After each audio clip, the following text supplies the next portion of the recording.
Dear students, once again we are discussing one more problem on chi-square tests Independence. independent of series.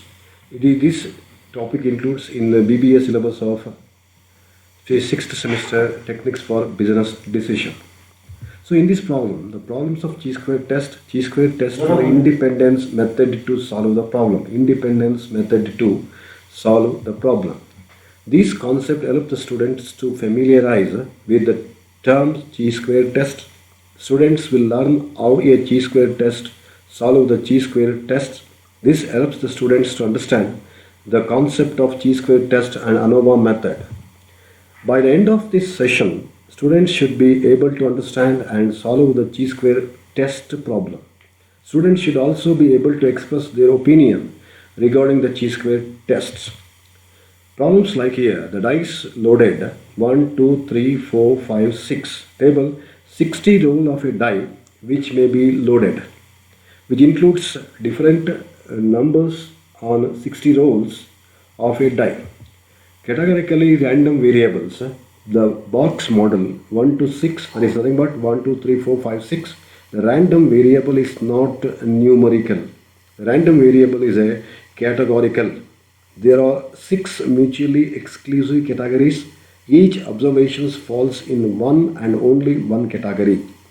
We don't calculate the average number of spots of 60 observations. We tabulate the frequency with which each category occurs. Observed frequency. The observed frequency is already told that the tables of 60 dice. So 60 dice, which includes a sample average is 3.75, but we are interested in the total distribution. Roll of dice n equals 60 times. So these to be taken as the value 1 observed frequency is 4, nothing but the 4 times it repeats. The values of 2, 6 observed frequency is 6, 3 it is observed frequency is 17, 4 observed frequency is 16, 5 observed frequency is 8, and 6 observed frequency is 9. In total, the total of these dice is 60. Incorrect Z test. 3 spots, high frequency, n equals 60, count, that is nothing but sum of ones is 17, expected value 16 to 1 by 6, this equals to 10. Therefore, the observed frequency from 1 to 6, 1, 2, 3, 4, 5, 6.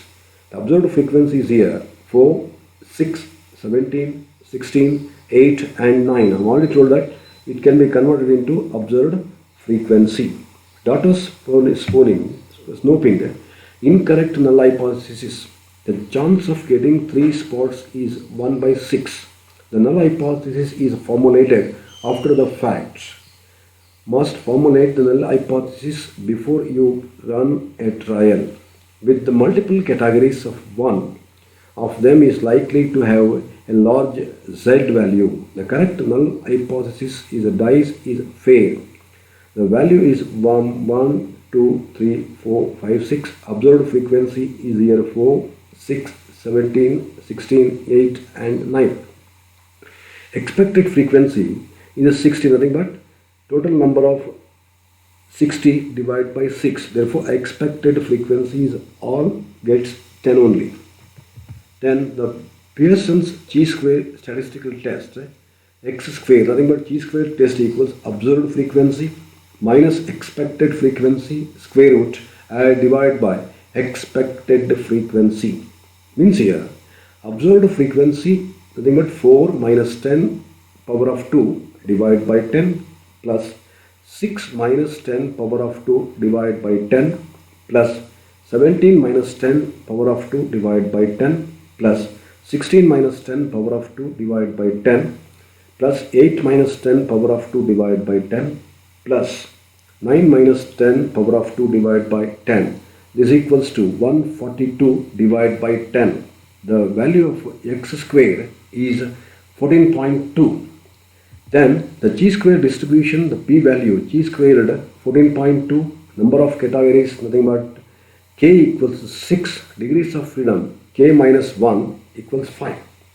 P equals 1 minus chi square distribution 14.2 that is equals to 1.4. P, the chi-square test, observed range, expected range, chi-squares curve, df. Df means in this diagram, the df equals 5 solids and df equals 10 dashed. 10 dashed as well as 5 solids. In this way we can plot a diagram for this particular problem. So this is about the chi-square test of this method. Thank you.